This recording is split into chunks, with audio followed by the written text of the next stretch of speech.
Hello friends, स्वागत है आपके अपने यूट्यूब चैनल ईडू हम सफर सफर सफलता की ओर। फ्रेंड्स, आज इस सेशन में हम लोग देखने वाले हैं बिहार दरोगा की जो वैकेंसी 1799 पोस्ट की जो वैकेंसी आई हुई है उसी के लिए यह होमवर्क सीरीज जो ज्ञान बिंदु जीएस एकेडमी पटना में जो रोशन सर जो है उनके गाइडेंस में यह तैयार किया गया, जो कि इसमें आज टेस्ट नंबर 3 देखने वाले हैं, जो कि इससे पहले 1 और 2 को हम कवर करा दिए हैं।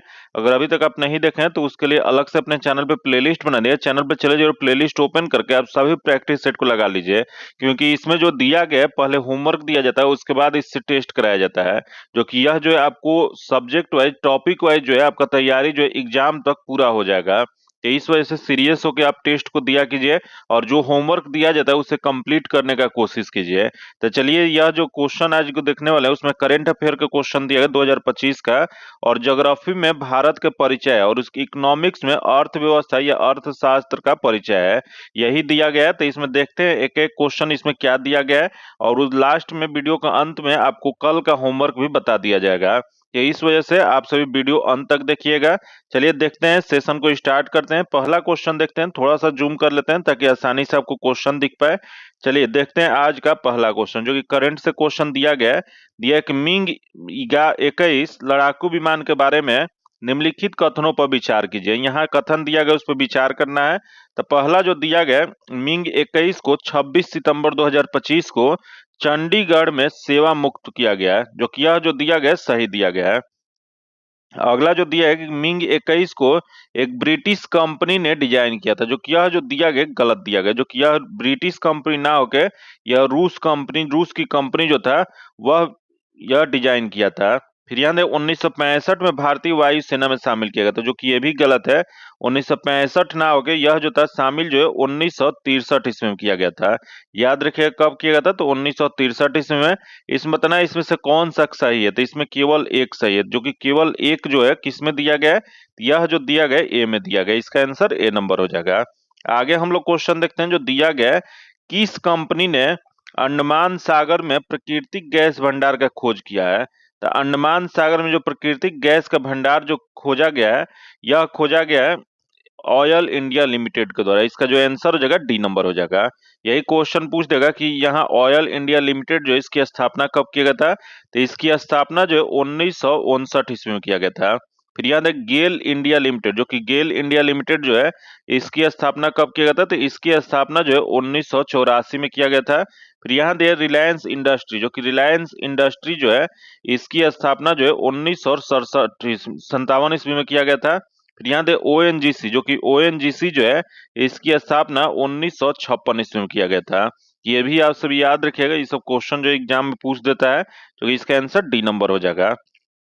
अगला दिया, निम्नलिखित में से किसने स्वेपेबल बैटरी वाले इलेक्ट्रिक भारी ट्रकों का भारत का पहला बेड़ा लॉन्च किया है। तो यह जो पहला बेड़ा जो लॉन्च जो किया गया जवाहरलाल नेहरू बंदरगाह प्राधिकरण के द्वारा। इसका जो आंसर हो जाएगा बी नंबर हो जाएगा। जो कि ये भी क्वेश्चन पूछ सकता है कि जवाहरलाल नेहरू बंदरगाह प्राधिकरण जो है यह कहाँ पे स्थित है। तो यह जो स्थित जो है वो महाराष्ट्र में स्थित है। फिर यहाँ दे दीनदयाल बंदरगाह प्राधिकरण, जो कि यह कहाँ पे स्थित है, तो यह गुजरात में स्थित है। फिर यहाँ दे बियोचिन दबरम जो बंदरगाह प्राधिकरण जो है यह कहाँ पे स्थित है, तो यह तमिलनाडु में है। फिर यहाँ दे कोची बंदरगाह प्राधिकरण, जो कि यह जो है केरल में स्थित है। तो ये सब भी याद रखिएगा, बहुत इंपॉर्टेंट क्वेश्चन दिया गया कि आज का जो सेट जो है इसमें बहुत इंपॉर्टेंट क्वेश्चन दिया गया है। इससे हूबहू जो है बिहार के दरोगा में क्वेश्चन पूछने की संभावना होगा। और एक एडिटोरिया पब्लिकेशन के भी प्रैक्टिस सेट कराया जाता है, जो कि वह डेली आपको सुबह 8 बजे वह आपको पहले पीडीएफ दे दिया जाता है, उसके बाद 8 बजे उसका वीडियो प्रोवाइड कराया जाता है। तो आप सभी सीरियस होकर एक प्रैक्टिस सेट जरूर लगाया कीजिए, और ये होमवर्क जो है इसको भी आप सभी कंप्लीट कीजिएगा। इस बार आपका रिजल्ट होने से कोई नहीं रोक पाएगा। चलिए अगला देखते हैं, 4 नंबर दिया गया कि विश्व सी फूड कांग्रेस जो कि 2026 के संदर्भ में निम्नलिखित कथनों पर विचार करें। तो देखते हैं, पहला जो दिया है यह चेन्नई में आयोजित किया जाएगा, जो कि सही है। अगले दे भारत 2026 में पहली बार विश्व सी फूड कांग्रेस की मेजबानी करेगा, जो कि ये भी सही है। तो इसमें सत्य वाला ही बताना है, इसमें 1 और 2 दोनों सही है। इसका जो आंसर जो हो जाएगा वो सी नंबर हो जाएगा। आगे हम लोग क्वेश्चन देखते हैं, जो कि अगला जो क्वेश्चन दिया गया है, यहाँ क्वेश्चन दिया है कि राष्ट्रीय आयुर्वेद दिवस 2025 के संदर्भ में निम्नलिखित कथनों पर विचार करें। तो देखते हैं, पहला जो दिया गया है एक यह 10वां आयुर्वेद दिवस था, जो कि यह जो दिया गया, जो कि यह सही दिया गया है। अगला जो दिया है कि 2025 में पहली बार 23 सितंबर को राष्ट्रीय आयुर्वेद दिवस मनाया गया, जो कि यहाँ जो दिया गया है ये भी सही दिया गया है। इसमें एक और दो दोनों सही हो जाएगा, इसका आंसर सी नंबर हो जाएगा। आगे क्वेश्चन देखते हैं, दिया गया है कि भारत की पहली विदेशी रक्षा विनिर्माण सुविधा का उद्घाटन कहाँ किया गया है। तो यह पहली विदेशी रक्षा विनिर्माण सुविधा का उद्घाटन जो किया गया है वह मोरक्को में किया गया, इसका आंसर बी नंबर हो जाएगा। नेक्स्ट क्वेश्चन दिया है कि हाल ही में किस निकाय ने चीफ ऑफ डिफेंस स्टाफ के रूप में जनरल अनिल चौहान को सेवा विस्तार को मंजूरी दिया है। तो यह जो दिया है कैबिनेट की नियुक्ति समिति, इसका आंसर जो हो जाएगा बी नंबर हो जाएगा। आगे क्वेश्चन 8 नंबर क्वेश्चन देख लेते हैं, जो दिया गया है 1 अगस्त 2025 में लोकसभा में अनुसूचित जनजाति के लिए सीटें आरक्षित करने के लिए एक विधेयक पारित किया। तो यह कहाँ पे पारित किया गया? तो ये अगस्त 2025 में जो पारित जो किया गया था वह गोवा विधानसभा में, इसका जो आंसर हो जाएगा सी नंबर हो जाएगा। आगे क्वेश्चन देखते हैं, जो कि नेक्स्ट क्वेश्चन दिया है कि भारत का पहला make in India 1 megawatt green hydrogen संयंत्र कहाँ चालू किया गया है। तो मेक इन इंडिया 1 मेगावाट जो ग्रीन हाइड्रोजन संयंत्र जो है, यह जो कांडला बंदरगाह, जो कि उसी को दीनदयाल बंदरगाह प्राधिकरण कहा जाता है, जो कि यह कहाँ पे स्थित है, तो यह जो है गुजरात में स्थित है, इसका जो आंसर हो जाएगा ए नंबर हो जाएगा। वही यहाँ दे विशाखापट्टनम बंदरगाह, जो कि विशाखापट्टनम कहाँ पे है, तो यह जो है आंध्र प्रदेश में स्थित है। फिर यहाँ दे चेन्नई बंदरगाह, जो कि चेन्नई बंदरगाह जो है यह तमिलनाडु में स्थित है। फिर यहाँ दे मुंबई, जो कि यह जो कहाँ पे है, तो यह महाराष्ट्र में है। आगे हम लोग क्वेश्चन देखते हैं, जो कि नेक्स्ट क्वेश्चन दिया है कि हाल ही में भारत के प्रधानमंत्री ने ब्रिक्स शिखर सम्मेलन में रूसी राष्ट्रपति को कौन सा पारंपरिक पेंटिंग उपहार में दिया है। यह जो पेंटिंग जो उपहार में जो दिया गया है, यह जो दिया गया पुट्टी चित्र पेंटिंग, इसका जो आंसर जो हो जाएगा वह सी नंबर हो जाएगा। जो कि यही क्वेश्चन पूछ देगा, यह पुट्टी चित्र पेंटिंग जो है यह कहाँ का प्रमुख है, तो यह जो है उड़ीसा का है। फिर यहाँ दे मधुबनी पेंटिंग, जो कि मधुबनी पेंटिंग जो है वह कहाँ का है, तो यह बिहार का है। फिर यहाँ दे सोहराय पेंटिंग, जो कि सोहराय पेंटिंग जो है वह झारखंड का है। फिर यहाँ दे वारिनी पेंटिंग, जो कि वारिनी पेंटिंग जो है वो महाराष्ट्र का है। तो ये सब भी क्वेश्चन याद रखिए, क्योंकि पेंटिंग से क्वेश्चन जो बिहार के एग्जाम में पूछता है, इस वजह से बहुत इंपॉर्टेंट है। आगे क्वेश्चन देखते हैं, दिया है कि आयुष्मान भारत प्रधानमंत्री जन आरोग्य योजना, जो कि इसको लागू करने के लिए कौन सी संस्था जिम्मेदार है। तो इसके लिए संस्था क्वेश्चन पूछ रहे हैं, तो देखते हैं पहला जो दिया नीति आयोग, जो कि अगला दिया गया है भारतीय चिकित्सक अनुसंधान परिषद तथा राष्ट्रीय स्वास्थ्य प्राधिकरण तथा महिला और बाल विकास मंत्रालय।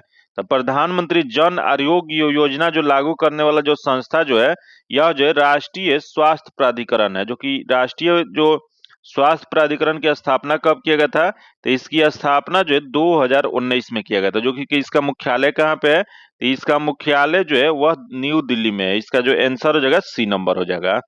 अगला क्वेश्चन देखते हैं, जो दिया गया है कौन सा शहर रेलवे नेटवर्क से जुड़ने वाले पूर्वोत्तर क्षेत्र का चौथा राजधानी शहर बन गया है। यहाँ क्वेश्चन पूछ रहा है चौथा, तो सबसे पहले आपको पता होना चाहिए कि पहला कौन सा है, दूसरा कौन सा है और तीसरा कौन सा है। तो देखते हैं इसमें पहला कौन सा है, तो पहला जो है वह असम था। वही दूसरा कौन सा है, तो दूसरा जो था वो मणिपुर था। वही तीसरा कौन सा है, तो तीसरा जो है अरुणाचल प्रदेश था। वही चौथा कौन सा बन गया, तो चौथा जो है यह मिजोरम की राजधानी यह आइजोल है, इसका जो आंसर हो जाएगा डी नंबर हो जाएगा। आगे हम लोग क्वेश्चन देखते हैं, दिया है कि भारत का कौन सा जिला अपना संपूर्ण बिजली मांग को सौर ऊर्जा से पूरा करने वाला पहला जिला बन गया है। तो यह बिजली जितना उस जिले में डिमांड है उतना वो सौर ऊर्जा से उत्पन्न करके अपना खपत मतलब यूज कर रहा है, वह कौन सा जिला बना है, यह जो बना है दीव बना है, इसका जो आंसर हो जाएगा बी नंबर हो जाएगा। आगे क्वेश्चन देखते हैं, दिया गया है रामेश्वरम द्वीप और मुख्य भूमि भारत के बीच नए पंबन ब्रिज का अनूठी विशेषता क्या है। तो देखते हैं इसमें अनूठी विशेषता क्या है। पहला दे यह एक सस्पेंशन ब्रिज है, तथा अगला दे यह भारत का सबसे लंबा पुल है।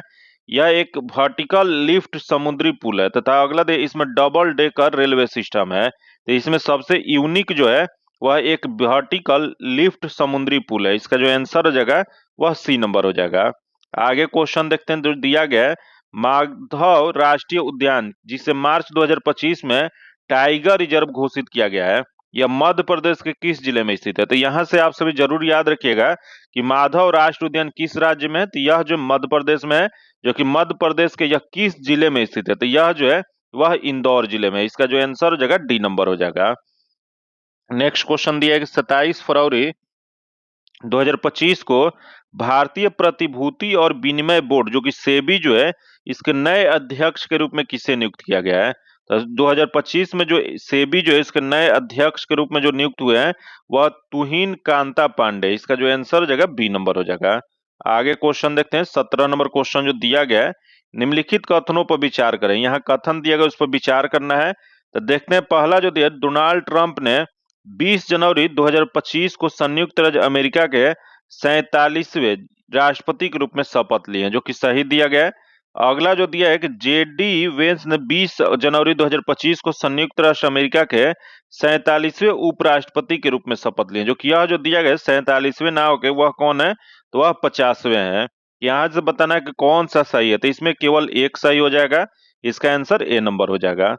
आगे क्वेश्चन देखते हैं, दिया है कौन सा राज्य मध्य प्रदेश के साथ मिलकर भारत का पहला अंतरराज्यीय चीता संरक्षण गलियारा बनाने जा रहा है? यह अंतरराज्यीय जो चीता संरक्षण गलियारा जो बनाने का जो मध्य प्रदेश के साथ जो निर्णय लिया है, यह जो राज्य जो है वो राजस्थान है। इसका जो आंसर हो जाएगा ए नंबर हो जाएगा।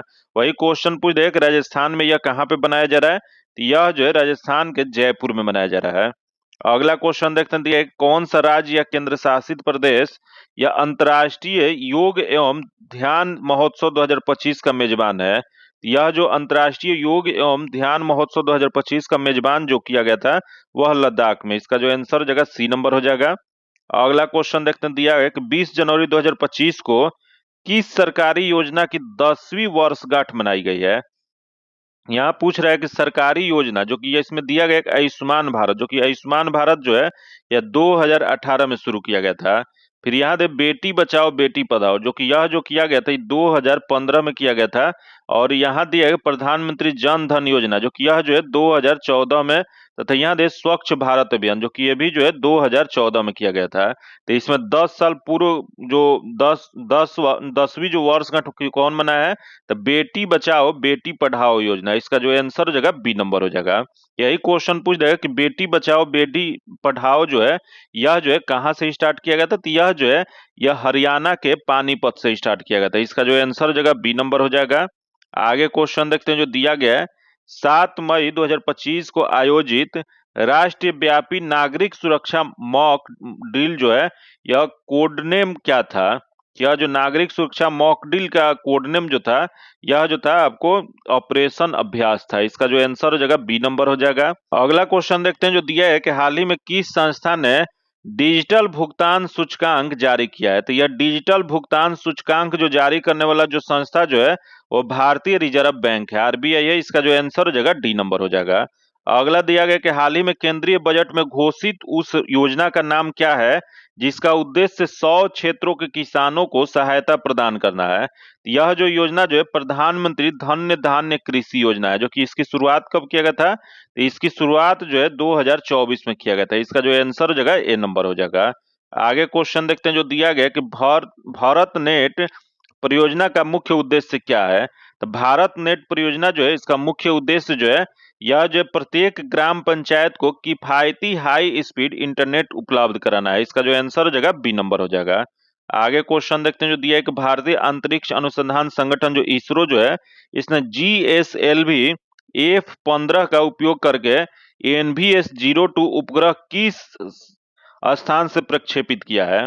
यह जो प्रक्षेपित जो किया गया है सीता सतीश धवन अंतरिक्ष केंद्र, जो कि यह कहाँ पे स्थित है, तो श्री हरिकोटा से। इसका जो आंसर हो जाएगा बी नंबर हो जाएगा। अगला क्वेश्चन देखते हैं जो दिया है कि भारत एवं चीन के बीच सीमा निर्धारित करने वाले मैकमोहन रेखा निम्नलिखित में से किस प्रदेश के उत्तर सीमा पर खींची गई है?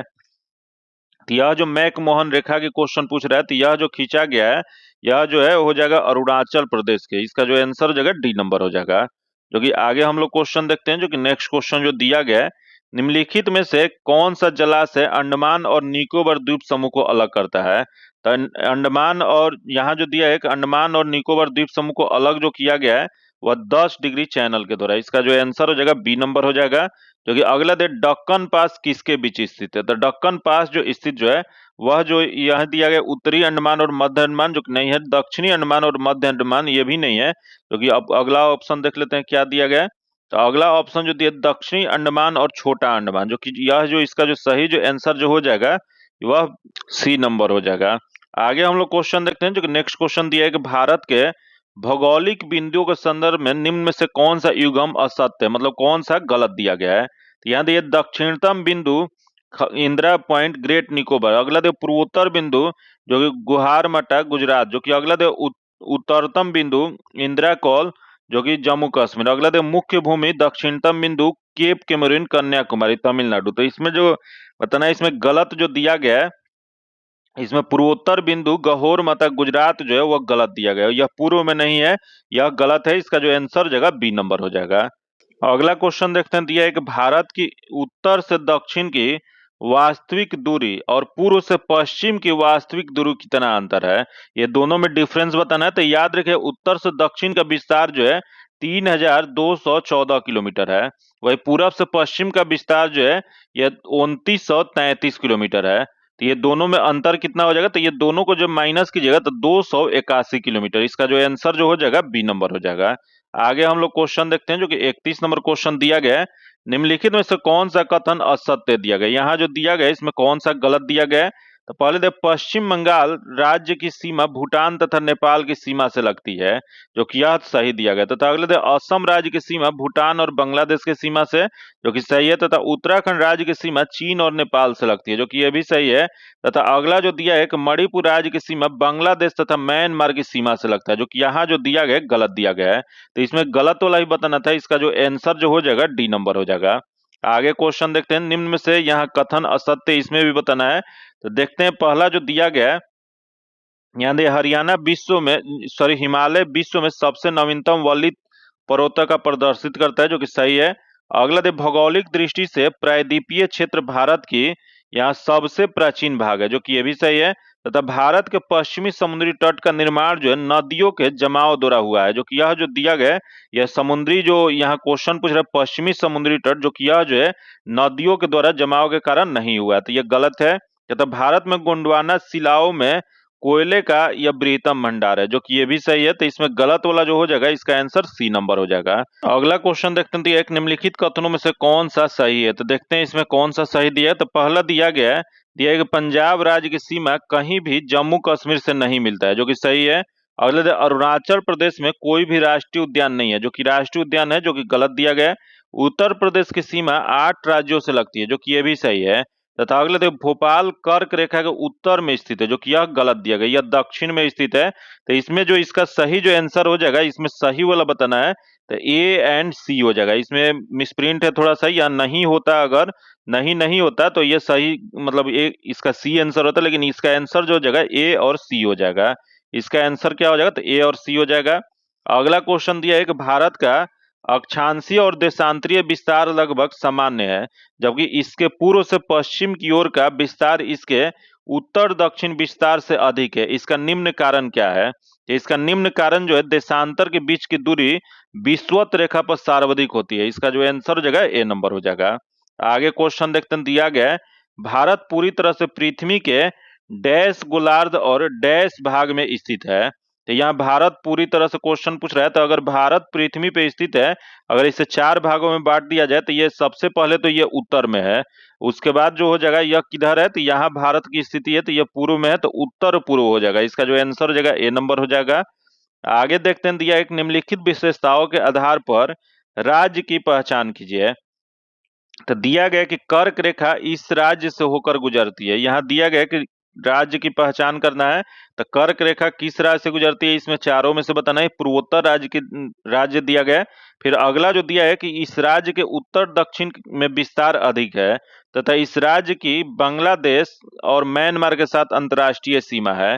यह जो राज्य जो है मिजोरम है। इसका जो आंसर हो जाएगा बी नंबर हो जाएगा। अगला देखते हैं, जो दिया है, एक निम्नलिखित में से किस राज्य की राजधानी भूमध्य रेखा के सबसे निकट है?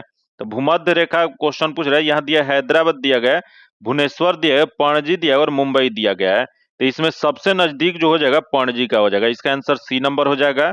आगे क्वेश्चन देखते हैं जो दिया है कि भारतीय मानक यमुनोत्तर रेखा जो है इंडियन स्टैंडर्ड मेरिडियन जो है 5 राज्यों से होकर गुजरती है, इनमें से कौन सा 5 राज्य में से एक नहीं है? तो देख लेते हैं इसमें कौन सा नहीं दिया गया है। तो यहाँ 5 राज्य जो है आप सभी, कल बोला गया था कि कल के वीडियो में कि आप सभी कमेंट करके बताइएगा, तो आप सभी कमेंट करके नहीं बताए, आज बताइए कि ये 5 राज्य कौन कौन सा है। जो कि यहाँ जो है आंध्र प्रदेश दिया गया, छत्तीसगढ़ दिया गया, उड़ीसा दिया और बिहार दिया गया है, जो कि बिहार से यह नहीं गुजरता है। इसका जो आंसर हो जाएगा डी नंबर हो जाएगा। आगे हम लोग क्वेश्चन देखते हैं जो कि नेक्स्ट क्वेश्चन दिया गया है, यदि भारत में दोपहर के 12 बजे हैं का समय है तो उसी दिन किस यमुनोत्तर में सुबह के 7 बजेंगे? ये न्यूमेरिकल क्वेश्चन है, इसका जो आंसर हो जाएगा बी नंबर हो जाएगा। आगे क्वेश्चन देखते हैं, एक भारत के काल क्षेत्र जो टाइम जोन जो है इसके संबंध में निम्नलिखित कौन सा कथन सही है? तो देखते हैं, पहला जो दिया है समग्र देश के लिए एक मानक समय है। अगला दे अंडमान और निकोबार द्वीप समूह और लक्षद्वीप समूह का भिन्न काल क्षेत्र, जो कि गलत है। भारतीय मानक समय जीएमटी से 5.5 घंटा पीछे है, जो कि ये भी गलत है। इसमें केवल एक सही है, इसका जो आंसर हो जाएगा ए नंबर हो जाएगा। अगला क्वेश्चन देखते हैं, दिया एक निम्नलिखित कथनों में से कौन से भारत के बारे में सही है? सही उत्तर का चयन है तो निम्नलिखित कूट का उपयोग करना है। तो देखते हैं, पहला दिए भारत विश्व का 5वां सबसे बड़ा देश है, जो कि यहाँ जो दिया गया है गलत दिया गया है, जो कि यह 5वां नहीं है। अगला दिया यह स्थल मंडल के कुल क्षेत्रफल का लगभग 2.4% भाग अधिकृत किया है, जो कि ये भी जो दिया गया है इसमें बताना है, इसमें कूट का उपयोग करके इसमें बताना है कि इसमें से भारत के बारे में सही कौन सा है। तो इसमें 2 नंबर सही है, तथा समस्त भारत उष्णकटिबंधीय में स्थित है। जो भारत जो उष्णकटिबंधीय में स्थित है, जो कि गलत है, तथा 82.5 डिग्री पूर्वी देशांतर का उपयोग जो है भारतीय मानक समय के निर्धारण के लिए किया जाता है, जो कि ये सही है। तो इसमें 2 और 4 सही है, बाकी 1 और 3 गलत है। तो इसमें 2 और 4 सही वाला बताना है, तो इसका आंसर डी नंबर हो जाएगा। आगे क्वेश्चन देखते हैं, दिया है कि भारत में कितने राज्यों या संघ राज्य क्षेत्र में 2 से अधिक अंतर्राष्ट्रीय सीमा है? यहाँ क्वेश्चन पूछा 2 से अधिक अंतर्राष्ट्रीय, तो यह जो हो जाएगा 4 राज्य में, इसका जो आंसर हो जाएगा डी नंबर हो जाएगा। आगे क्वेश्चन देखते हैं, निम्नलिखित में से कौन से भारतीय राज्य 2 अथवा अधिक देशों के साथ अंतर्राष्ट्रीय सीमा का साझा नहीं करता है? तो देखते हैं, अरुणाचल प्रदेश दिया गया, असम दिया है, मिजोरम दिया और त्रिपुरा दिया गया है। इसका जो हो जाएगा त्रिपुरा, इसका आंसर डी नंबर हो जाएगा, क्योंकि त्रिपुरा जो है यह 3 ओर से असम से घिरा हुआ है।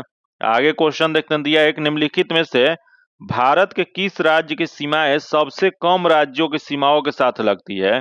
तो भारत यहाँ कम राज्यों की सीमा के साथ लगती है, यह जो क्या हो जाएगा, यह जो जगह यहाँ तमिलनाडु दिया है, केरल दिया है, उड़ीसा और सिक्किम। तो इसका जो आंसर हो जाएगा डी नंबर हो जाएगा। अगला दिया कि 8 डिग्री चैनल निम्नलिखित में से किसको पृथक करता है? 8 डिग्री चैनल जो है यह जो पृथक जो करता है वह जो जगह लक्षद्वीप को मालदीव से, इसका जो आंसर हो जाएगा बी नंबर हो जाएगा। अगला क्वेश्चन देखते हैं, भारत का कौन सा संघ शासित प्रदेश ऐसा है जिसमें 4 जिले हैं किंतु उनके किसी भी जिले की सीमा उसकी किसी अन्य जिले की सीमा से नहीं मिलती है? तो ये ऐसा जो संघ शासित या केंद्र शासित प्रदेश जो है वह जो है कौन सा हो जाएगा, तो पौंडीचेरी हो जाएगा। इसका जो आंसर जो हो जाएगा वह बी नंबर हो जाएगा, जो कि ये चारों जो है 4 जगह स्थित है, इस वजह से एक दूसरे से यह सीमा साझा नहीं करता है। आगे हम लोग क्वेश्चन देखते हैं, जो नेक्स्ट क्वेश्चन दिया गया है, निम्नलिखित में से कौन से भारतीय राज्य बांग्लादेश की सीमा पर स्थित है? यहाँ बांग्लादेश की सीमा, जो कि बांग्लादेश से सीमा जो है पहला दिया पश्चिम बंगाल, असम, मेघालय, त्रिपुरा और मिजोरम, जो कि पहला ही सही है, इसका आंसर ए नंबर हो जाएगा। आगे दिया है कि बिना अंतर्राष्ट्रीय सीमा से लगे स्थलबद्ध राज्यों में कौन सा राज्य भारत में अधिकतम उत्तरी, दक्षिणी, पूर्वी तथा पश्चिमी राज्य है? तो देखते हैं इसमें कौन सा हो जाएगा। तो पहले दे हिमाचल प्रदेश, तमिलनाडु, असम, गुजरात, हरियाणा, आंध्र प्रदेश, असम, मध्य प्रदेश।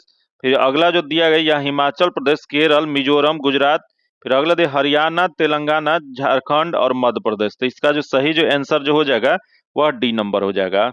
आगे क्वेश्चन देखते हैं, जो कि 49 नंबर क्वेश्चन देखते हैं, जो दिया गया है, ये कौन सी भारतीय राज्य उत्तर में भूटान तथा अरुणाचल प्रदेश, पूर्व में नागालैंड तथा और मणिपुर, और दक्षिण में मेघालय, त्रिपुरा, मिजोरम तथा बांग्लादेश, और पश्चिम में बंगाल से सीमा साझा करता है? तो यह जो करता है वो असम करता है, इसका जो आंसर हो जाएगा ए नंबर हो जाएगा। आगे क्वेश्चन दिया गया है, यहाँ 50 नंबर जो क्वेश्चन दिया गया कि भारत में निम्नलिखित राज्यों के समूह में से कौन सा समूह पाकिस्तान से सीमा बनाता है? तो देखते हैं पाकिस्तान से सीमा, पहला देश जम्मू और कश्मीर जो कि बनाता है, हिमाचल प्रदेश, अगला पंजाब, अगला राजस्थान। तो इसका जो सही जो आंसर जो हो जाएगा वह ए नंबर हो जाएगा। आगे हम लोग क्वेश्चन देखते हैं, जो कि नेक्स्ट क्वेश्चन जो 51 नंबर जो क्वेश्चन दिया गया है, निम्नलिखित कथनों पर विचार करें। तो देखते हैं यहाँ जो दिया गया है, यहाँ दिया है कि असम, भूटान तथा बांग्लादेश की सीमा से लगा हुआ है, जो कि सही है। अगला देश पश्चिम बंगाल, भूटान तथा नेपाल की सीमा से लगा हुआ है, जो कि ये भी सही है। मिजोरम, बांग्लादेश तथा म्यांमार की सीमा से लगा हुआ है, जो कि ये भी सही है। तो ये तीनों सही है, 1 2 3 हो जाएगा, जो कि इसका आंसर ए नंबर हो जाएगा।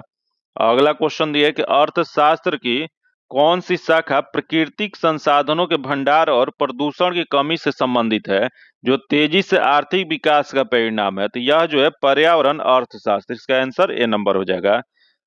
अगला देश निम्नलिखित में से किसे विशिष्ट अर्थशास्त्र के जनक के रूप में जाना जाता है? यह विशिष्ट अर्थशास्त्र के जनक के रूप में अल्फ्रेड मार्शल को जाना जाता है, इसका आंसर डी नंबर हो जाएगा। अगला देश निम्न में से किसे समाप्त अर्थशास्त्र के रूप में भी जाना जाता है? ये समाप्त अर्थशास्त्र के रूप में जो जाना जाता है, यह जो है मेनार्ड कीन्स, इसका जो आंसर जो जगह डी नंबर हो जाएगा।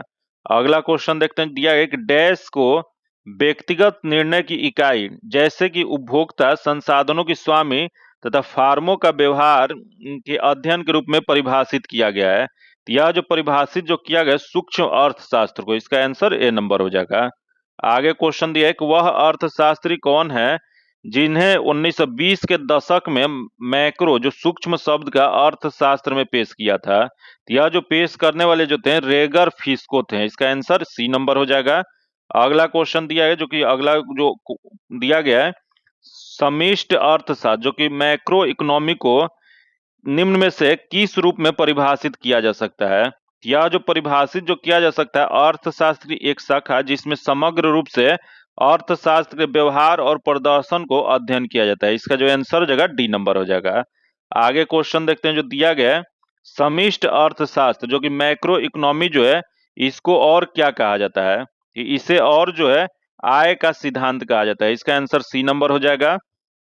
नेक्स्ट क्वेश्चन दिया है कि उपभोक्ता अपने हिसाब से कीमत तय करते हैं जिसे व्यवसाय स्वीकार या अस्वीकार करता है, उस मॉडल को क्या कहा जाता है? यह जो मॉडल जो है B2C कहा जाता है, इसका जो आंसर हो जाएगा बी नंबर हो जाएगा। आगे क्वेश्चन दिया गया जो कि भारत में मिश्रित अर्थव्यवस्था को अपनाने का श्रेय किसे दिया जाता है? यहाँ दिया है मिश्रित अर्थव्यवस्था, तो मिश्रित अर्थव्यवस्था को अपनाने का जो श्रेय जो दिया जाता है, यह जवाहरलाल नेहरू को दिया जाता है, इसका जो आंसर हो जाएगा डी नंबर हो जाएगा। अगला क्वेश्चन दिया है कि निम्नलिखित में से कौन सी एक आर्थिक प्रणाली है जिसमें पूंजीगत वस्तुओं को स्वामित्व निजी व्यक्तियों या व्यवसायों के पास होता है और वस्तुओं और सेवाओं के उत्पादन सामान्य बाजार में आपूर्ति और मांग पर आधारित होता है? यह जो इसका सही जो हो जाएगा, यह पूंजीवादी अर्थव्यवस्था कहा जाता है, इसका जो आंसर हो जाएगा सी नंबर हो जाएगा। अगला क्वेश्चन दिया है कि मिश्रित अर्थव्यवस्था क्या होता है? तो मिश्रित अर्थव्यवस्था जो होता है, यह संसाधन आवंटन वाणिज्यिक व्यापार की एक बाजार प्रणाली है जिसमें सरकारी हस्तक्षेप से मुक्ति बाजार सह अस्तित्व में होता है, इसका जो आंसर हो जाएगा वह सी नंबर हो जाएगा। अगला दिया है कि भारत में $5 ट्रिलियन अर्थव्यवस्था का लक्ष्य कब तक प्राप्त करने को रखा गया है?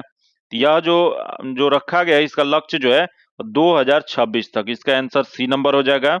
अगला जो दिया है एक बंद अर्थव्यवस्था वह अर्थव्यवस्था है जिसमें होता है, तो बंद अर्थव्यवस्था वह अर्थव्यवस्था है न तो निर्यात होता है और न ही आयात होता है, उसी को क्लोज अर्थव्यवस्था कहा जाता है, इसका जो आंसर हो जाएगा वह डी नंबर हो जाएगा। आगे हम लोग क्वेश्चन देखते हैं, जो कि नेक्स्ट क्वेश्चन जो दिया गया है, अर्थव्यवस्था के प्रकारों के उदाहरण यहाँ मिलाइए, अर्थव्यवस्था का प्रकार देगा और उदाहरण दिया गया, तो देखते हैं इसका मिलान क्या हो जाएगा। पहला दिया पारंपरिक अर्थव्यवस्था, जो कि पारंपरिक अर्थव्यवस्था जो था ये अफ्रीकी के आदिवासियों लोग को दिए थे, तो ये 3 हो जाएगा। तथा शासित अर्थव्यवस्था, तो यह जो था चीन में, तो 1 हो जाएगा। तथा मुक्त व्यापार अर्थव्यवस्था, जो कि मुक्त व्यापार जो था ये हांगकांग में था, तो ये 4 हो जाएगा। तथा मिश्रित अर्थव्यवस्था, जो यह मिश्रित व्यवस्था जो है वह इंडिया में है, तो इसका ये 2 हो जाएगा। जो कि इसका सही मिलान क्या हो जाएगा, तो इसका सही मिलान जो जगह 3 1 4 2 हो जाएगा, जो कि 3 1 4 2 किस में दिया गया है, तो यह सी में दिया गया, इसका आंसर सी नंबर हो जाएगा। अगला क्वेश्चन दिया है कि आर्थिक गतिविधियों के आधार पर भारतीय अर्थव्यवस्था को कितने क्षेत्र में बांटा गया है? तो आर्थिक गतिविधियों के आधार पर जो भारतीय अर्थव्यवस्था जो है, इसे जो है 3 भागों में बांटा गया है। इसका जो आंसर हो जाएगा बी नंबर हो जाएगा। अगला क्वेश्चन दिया है कि स्वतंत्रता के पूर्व संध्या ईवीई के भारतीय अर्थव्यवस्था में व्यवसाय रोजगार का प्रमुख स्रोत और क्षेत्र कौन सा है? तो इसमें प्रमुख जो स्रोत और क्षेत्र जो हो जाएगा, यह क्या हो जाएगा? तो यह कृषि हो जाएगा। इसका आंसर ए नंबर हो जाएगा, क्योंकि यहाँ स्वतंत्रता से पूर्व दिया गया है। इसका आंसर ए हो जाएगा। अगले देख, किसी अर्थव्यवस्था में मत्स्य पालन डैश का एक हिस्सा है, तो मत्स्य पालन जो है वह प्राथमिक क्षेत्र का हिस्सा है। इसका आंसर डी हो जाएगा। तथा अगला देख, किसी भी विकासशील अर्थव्यवस्था के प्रारंभिक चरणों में अधिकांश गतिविधियां किस क्षेत्र से संबंधित होता है? इसका संबंध होता है प्राथमिक क्षेत्र से। इसका आंसर सी नंबर हो जाएगा। अगला क्वेश्चन दिए, 2011 की जनगणना के अनुसार भारत का सर्वाधिक जनसंख्या निम्न से किस क्षेत्र में नियोजित थी? यहाँ 2011 के जनगणना के अनुसार पूछ रहा है, तो भारत में सर्वाधिक जनसंख्या जो था, यह जो नियोजित जो था वो प्राथमिक में था। इसका जो आंसर हो जाएगा डी नंबर हो जाएगा। अगला क्वेश्चन दिया है कि औपनिवेशिक भारत की भारतीय आबादी का लगभग 85% भाग अर्थव्यवस्था के इनमें से किस क्षेत्र पर निर्भर करता है? यह जो निर्भर जो करता है वो कृषि क्षेत्र पे। इसका जो आंसर हो जाएगा सी नंबर हो जाएगा। अगला क्वेश्चन दिया है कि निम्नलिखित में से कौन सा क्षेत्र भारत का सबसे बड़ा नियोक्ता है? भारत में सबसे बड़ा नियोक्ता जो है तृतीयक क्षेत्र है। इसका आंसर डी नंबर हो जाएगा। अगला क्वेश्चन दिया गया, जो कि दिया है कि वर्ष 1950 से 51 में भारत के सकल घरेलू उत्पाद जो जीडीपी जो है उसको औद्योगिक क्षेत्र को प्रतिशत हिस्सेदारी लगभग कितना थी? तो यह जो लगभग जो है वो 13%। इसका जो आंसर हो जाएगा सी नंबर हो जाएगा। क्योंकि अगला क्वेश्चन देखते हैं, जो दिया गया कि भारतीय अर्थव्यवस्था में इनमें से किस क्षेत्र की सेवा को सेवा के रूप में भी जाना जाता है? तो भारतीय अर्थव्यवस्था जो है, यह जो जाना जाता है वो तृतीयक क्षेत्र। इसका आंसर ए नंबर हो जाएगा। क्योंकि आज का आखिरी क्वेश्चन जो दिया गया कि आर्थिक गतिविधियों के किस क्षेत्र के अंतर्गत परिवहन और भंडारण आता है? तो परिवहन और भंडारण जो आता है वह तृतीयक क्षेत्र। इसका आंसर सी नंबर हो जाएगा। जो कि आज का कल का जो आज होमवर्क दिया जाता है, जो कि उसका कल टेस्ट होगा, जो कि करंट जो होगा 2025 का करंट होगा, और बायोलॉजी में जो होगा सेल पढ़ के आना है। और उसके बाद इकोनॉमिक्स में पर्यावरण पढ़ना है, सॉरी इन्वायरमेंट में पर्यावरण पढ़ना है, जो कि पर्यावरण में बायोटिक और एबायोटिक जैविक और अजैविक जो घटक जो है उसके बारे में पढ़ना है, क्योंकि उससे क्वेश्चन जो है कल के सेट में रहेगा। तो आप सभी होमवर्क को कंप्लीट करके कल रेडी रहिएगा। कल वीडियो जो है आपको 12 बजे दिन में उपलब्ध कराया जाएगा, जो कि आज टेस्ट हो गया, उसका कल वीडियो 12 बजे के करीब में आपको प्रोवाइड कराया जाएगा यूट्यूब चैनल पे। तो वीडियो, अगर अभी तक आप चैनल को सब्सक्राइब नहीं किए तो चैनल को सब्सक्राइब कर लीजिएगा, और बगल में बेल आइकन है जिससे जरूर दबा लीजिएगा, ताकि जब भी वीडियो डालें तो आपको नोटिफिकेशन प्राप्त हो। और वीडियो आपको हेल्पफुल लगता है तो वीडियो आप सभी लाइक किया कीजिए, और ज्यादा से ज्यादा अपने दोस्तों के साथ शेयर किया कीजिए। फिर मिलते हैं आपसे अगले वीडियो में, तब तक के लिए धन्यवाद। जय हिंद।